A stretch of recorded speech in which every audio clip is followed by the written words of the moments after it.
Hello student, मैं हूँ शालिनी। स्वागत करती हूँ मैं आपके अपने चैनल जिसका नाम है आर्ट सीखें।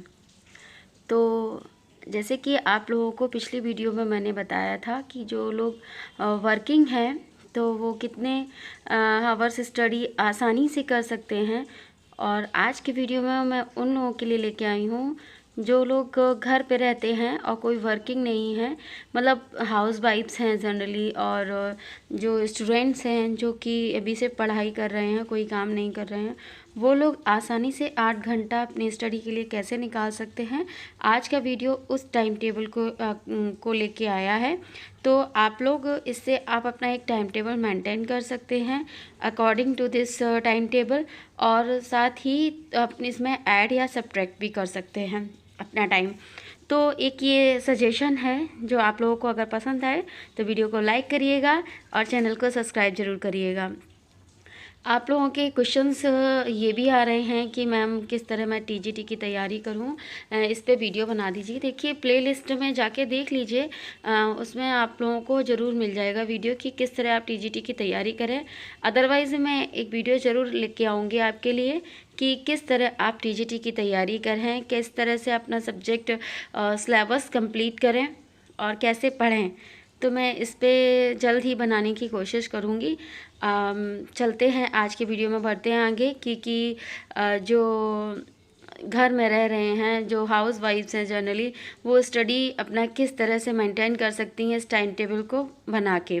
अगर जिसने फॉर्म फिल किया है या फिर जो कोई गवर्नमेंट जॉब की तैयारी कर रहे हैं, या फिर जिसने जो अभी जैसे आने वाला केवीएस का एग्ज़ाम है तो वो तो आपका जब फरवरी में होने वाला है, उसके लिए भी आप लोग अब 8 घंटे से भी ज़्यादा पढ़ने की उसमें ज़रूरत है। तो एग्ज़ाम आपका लगा हुआ है, आप लोग लग जाइए। आप लोगों को बिल्कुल भी कोताही नहीं बरतनी है आपको पढ़ाई में। इस तरह से आप लोग अपनी स्टडी को मेंटेन करिए। अगर आपको कुछ करना है तो वो मेंटेन आपको ज़रूर करना पड़ेगा। अगर आपको एक जॉब पानी है, अगर आपने फॉर्म फिल किया है, सिर्फ नाम के लिए फिल नहीं किया है, तो अगर आपने फॉर्म फिल किया है तो आप लोगों को लगना पड़ेगा। अगर आप लगते हैं तो ये सोच के लगिए कि मुझे ये तो या पाना है, और अगर आप स्टडी नहीं करते हैं तो फिर छोड़ दीजिए, फॉर्म ही फिल मत किया करिए। तो अगर आप फिल करते हैं तो एक उसमें जुट जाइए अच्छी तरह से। अगर आप कोई चीज़ में मन लगा के करते हैं तो वो आप लोगों को हासिल ज़रूर होती है। एक बार नहीं, 2 बार नहीं, किसी को एक बार में हो जाती है, किसी को 2 बार में होती है। लेकिन अगर आप कोई सच्चे दिल से, सच्ची लगन से अगर आप मेहनत करते हैं तो उसमें आपको सफलता ज़रूर मिलती है। तो बढ़ते हैं आज के वीडियो में और बात करते हैं कि आप लोगों का जो टाइम टेबल है, जो नॉन वर्किंग पर्सनस हैं, मेल फीमेल हैं, तो मॉर्निंग में वो लोग, जैसे कि मैंने उसमें 5 आवर्स स्टडी में बताया था, अगर आप स्टडी कर रहे हैं तो मॉर्निंग एक टाइम जो होता है वो बहुत अच्छा होता है कि मॉर्निंग में आप, अगर मैं यहाँ पे टाइम एकदम 4 बजे से इसलिए बता रही हूँ क्योंकि आप लोगों को ज़्यादा टाइम मिल जाएगा। तो अगर आपको अगर आधा घंटा भी मिलता है, अगर आपको आधा घंटा भी मिलता है तो भी आप लोग मॉर्निंग में ज़रूर निकालिएगा, क्योंकि मॉर्निंग का टाइम रिवीजन के लिए मस्ट होता है। तो आप लोगों का ये मॉर्निंग में 4 AM से लेके 7 AM तक कोई भी वर्क ज़्यादा नहीं होता है। वर्क के अकॉर्डिंग अपने टाइम ज़्यादा मॉर्निंग में होता है तो वो अपने टाइम को, ये जो आपका मॉर्निंग का एक प्रोटेक्टिव समय होता है जिसमें आप लर्निंग अच्छे से कर सकते हैं, चीज़ों को ज़्यादा दिनों तक याद रख सकते हैं। तो इसके बाद क्योंकि हम लोग घर पे रहते हैं पूरा समय, तो हम लोगों को काम करने में, मतलब दोपहर तो हो ही जाती है, दोपहर में सबको खाना वाना देने में, और जो स्टूडेंट्स हैं उनको भी अपना जो डेली रूटीन के वर्क करने में। तो अगर आप 2:30 से पहले फ्री होते तो आप 2:30 से पहले अपने टाइम को सेट कर सकते हैं। अदरवाइज़ जो हाउस वाइफ्स होती हैं वो 2:30 से पहले फ्री नहीं हो पाती हैं। तो क्या होता है कि 2:30 बजे तक हम लोगों को टाइम मिल जाता है पढ़ने के लिए। तो 2:30 से लेके जो 4:30 बजे का 2 घंटे का आपका समय है, उसमें आप क्या कर सकती हैं, अगर आप कोई कोर्स परचेज़ किए हैं या फिर कोई सेल्फ स्टडी भी कर रही हैं तो यूट्यूब से अगर मदद ले रही हैं, या फिर कहीं कोई और सोर्सेज हैं आपके, तो आप उसमें क्या करती हैं, वीडियोस को वॉच कर सकती हैं। और जो रिटिन वर्क है, जो कंप्लीट करने का, आपके कोर्स का कंप्लीट करने का वर्क है, वो आप इसमें कर सकती हैं।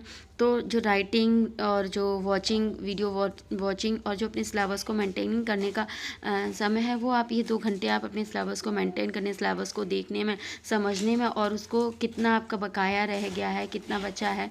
तो एक टॉपिक आप लेके चलिए, तो एक कोई टॉपिक उठाइए उस समय या उस अगर आप वीडियोस देख के बनाती हैं तो वो, और अगर नहीं तो आप कोई भी एक टॉपिक लीजिए अपने सिलेबस का और उसको उस 2 घंटे में कंप्लीट करने की कोशिश करिए। पूरा उसको मतलब लर्न करिए, उसको कंप्लीट करने की एक एक पॉइंट उसका याद करने की कोशिश करिए। तो ये जो 2 घंटे में आपका एक टॉपिक अगर छोटा भी है, अगर बहुत ज़्यादा बड़ा भी है, तो आपका आधे से ज़्यादा कंप्लीट हो जाएगा। अगर आप इसको एक टॉपिक को 2-4 बार देखते हैं तो 2 घंटा सफिशिएंट है एक टॉपिक ख़त्म करने के लिए। उसके बाद जब हमें जब 4:30 बजे के बाद फिर इवनिंग में हम लोगों को समय मिलता है, इवनिंग में किसी को जल्दी मिल जाता है और हाउस वाइफ्स को जनरली नहीं मिल पाता है, तो बहुत कम समय मिलता है, तो इसीलिए मैंने 1 घंटा यहाँ किया है। 1 घंटा तो आप लोग समय निकाल सकते हैं इवनिंग में, सबको चाय वगैरह देने के बाद और खाना बनाने से पहले का समय। ये मैंने यहाँ 7:30 दिया है। अगर किसी के यहाँ खाना जल्दी बनता है तो आपको उस तरह सेट कर सकते हैं। 7:30 से लेके 8:30 1 घंटे का समय आप लोगों को आसानी से मिल जाएगा। चाहे वो आप पहले ले निकाल लें, चाहे वो आप 7:30 से रखें, अपने अकॉर्डिंग, अपने काम के अकॉर्डिंग इसको एडजस्ट कर सकते हैं। और वाइज इसमें अपना सब्जेक्ट, अपना जो टाइम है उसको इंक्रीज़ कर सकते हैं, बढ़ा सकते हैं यहाँ पर। तो ये जो इवनिंग का समय है उसमें क्या करें आप, टॉपिक वाइज स्टडी तो आप कर रहे थे, सब्जेक्ट वाइज करिए, टॉपिक वाइज करिए। और टॉपिक वाइज में आप रीड कर सकते हैं बुक को रीड कर सकते हैं, एक टॉपिक कंप्लीट कर सकते हैं रीड करके। और अगर आप बुक रीड नहीं करें हैं तो उसके जो आप जैसे जैसे हमारा ये यहाँ आर्ट में यूथ या फिर घटना चक्र आती है, तो वहाँ के जो क्वेश्चन आंसर्स हैं वो एक टॉपिक लेके, जो आपने दोपहर में टॉपिक कंप्लीट किया है, उसको पढ़ा है, उसके टॉपिक के सारे क्वेश्चन आंसर्स देख सकते हैं कि किस तरह से एक टॉपिक से कैसे क्वेश्चन आंसर्स पूछे जा रहे हैं। तो वो आप कंप्लीट कर सकते हैं 1 घंटे में। उसके बाद हमारे पास नाइट बजती है। नाइट में समय आप लोग सबके पास मिलता है, क्योंकि जो रात का समय होता है जनरली 12-1 बजे से पहले तो कोई सोता नहीं है, तो 12 बजे तक अगर आप करते हैं तो भी सुबह 4 बजे आसानी से जग सकते हैं। और तो नाइट में जो ये 11 बजे से मैंने टाइम दिया है ना, 11 बजे से लेके 1 बजे तक 2 घंटे आपको निकालना है। और 2 घंटे अगर आप ये 11 से पहले फ्री होते हैं तो 11 से 10 से आप 12 कर सकते हैं, और उससे और पहले फ्री होते हैं तो जो आपका इवनिंग वाला समय है वो पहले कर लीजिए। उसके बाद जो नाइट में फ्री हो जाते हैं तो 9 से या 10 से, जैसे भी आप फ्री होते हैं, अपने टाइम को सेट कर सकते हैं। तो यहाँ पे अपनी पढ़ाई को, अगर आप नींद नहीं आ रही है तो आप जो सुबह घंटे आपके इंक्रीज़ जो आप बढ़ाए हैं उसको भी आप इसी में इंक्रीज़ कर सकते हैं। तो ये अपने अकॉर्डिंग आप लोग इसको कर सकते हैं। तो इसमें क्या करिए कि आप लोगों को अपना जो टॉपिक कंप्लीट किया उस दिन में, जो आपने रिवीजन मॉर्निंग में किया है, उस टॉपिक के अकॉर्डिंग आप लोग टेस्ट दीजिए। उस टेस्ट में आपके जितने भी नंबर आए या फिर जो भी आपकी गलतियां हुई हैं उनको एनालिसिस कीजिए और उस टॉपिक को फिर से दोबारा लर्न करिए। फिर जब तक वो मतलब आपकी जो गलतियां जिस टॉपिक से हो रही हैं, जब तक आपको लर्न ना हो जाए तब तक आप इसको मत बंद करिएगा। तो प्लीज़ आप लोग इस जो रूल्स को फॉलो करेंगे, इस टाइम टेबल को फॉलो करेंगे, तो देखेंगे कि आप लोगों के जो टॉपिक हैं सिलेबस के, सबसे पहले तो आप लोग सिलेबस लिख लीजिएगा। जिसकी भी तैयारी करते हैं, केवीएस की करते हैं तो केवीएस का, टीजीटी की करते हैं, पीजीटी की करते हैं, जो भी करते हैं, जो भी सब्जेक्ट है आपका, तो उसका आपको सिलेबस नोट होना चाहिए और सिलेबस के अकॉर्डिंग ही पढ़ाई करिए। ऐसे ही नहीं कि कुछ भी टाइम मिला चलो बैठ जाइए किताब खोल लीजिए, आज ये नोट्स बना लेते हैं, कल उसका बना लेते हैं, ये कर लेते हैं, इस तरह नहीं पढ़ना है आप लोगों को। सिलेबस के अकॉर्डिंग आप लोग टिक लगा के पढ़िएगा। इस तरह अगर आप 15 दिन भी अच्छे से पढ़ते हैं, 15 दिन में देखेंगे आप लोग कितना कवर कर रहे हैं। अगर आप 15 दिन कंस्टेंटली इस तरह पढ़ते हैं तो आप लोग ये टेस्ट देने के बाद एनालिसिस ज़रूरी है, एनालिसिस ज़रूर करिएगा कि किस टॉपिक से क्यों हमारा गलत हो रहा है, किस टॉपिक से ज़्यादा गलत हो रहा है, तो उसको आप लर्न करने की कोशिश करिएगा, उसको रिवाइज़ करने की कोशिश करिए। और नेक्स्ट जो मॉर्निंग में हम लोग क्या करते हैं, जो टाइम टेबल नहीं सेट करते हैं नेक्स्ट डे का, मैं पूरे दिन का टाइम टेबल सेट करने के लिए नहीं बोल रही हूँ आपसे, क्योंकि पूरे दिन का पॉसिबल ही नहीं है कि आप टाइम टेबल सेट कर सकें। लेकिन आप जब पढ़ाई करते हैं ना, तो कंसल्टेंटली आपको दिमाग में तो चलता ही रहता है कि नेक्स्ट डे हमको क्या पढ़ना है। अगर नहीं चलता, आपको नहीं समझ में आता, तो क्यों जब से हम लोग मॉर्निंग में उठते हैं तो दिमाग इतना काम नहीं करता है सुबह सुबह कि क्या पढ़ा, तो समझ में नहीं आता। बहुत देर तो यही सोचना पड़ता है कि क्या पढ़ूँ क्या पढ़ूँ, फिर कुछ उल्टा सीधा लिख के बैठ जाते हैं, तो उसमें मेरा पूरा समय चला जाता है। तो ऐसा ना हो, इसलिए आप क्या करें, पूरे दिन का टाइम टेबल ना बनाइए मेरे हिसाब से।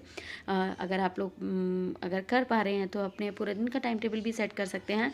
तो नेक्स्ट मॉर्निंग का जो आप 2 घंटे 3 घंटे मॉर्निंग में स्टडी करने वाले हैं, उस स्टडी का टाइम टेबल ज़रूर आप सेट करके सोइए। सवेरे ऐसा रख के सोइए कि आप सुबह उठें और वही आपको टाइम टेबल दिखे, तो आप बस टाइम वेस्ट ना हो आपका, तुरंत आप उस पर फोकस हो जाए आपका।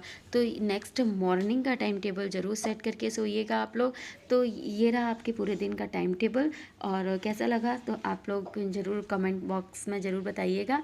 और कोई और अन्य सुझाव हो और आप लोगों को जो आप लोग चाहते हैं, मुझे ज़रूर बताइएगा कमेंट बॉक्स में। मैं उस पर वीडियो लाने की कोशिश करूँगी, और मैं कोशिश यही करूँगी आप लोगों से हमेशा ऐसी जुड़ी रहूँ, और आगे आने वाले भी समय में आप लोगों के लिए बहुत अच्छे अच्छे वीडियोस लाने वाली हूँ। और हाँ, जहाँ जो मेरे आर्ट्स के स्टूडेंट्स हैं, जो आर्ट्स यहाँ पे तैयारी कर रहे हैं आर्ट के लिए, तो उनके लिए मैं अब जो आगे समकालीन कलाकार है, तो मैं वहाँ से स्टार्ट करना चाहूँगी। आप लोगों के लिए वीडियो जल्दी ही लेके आऊँगी।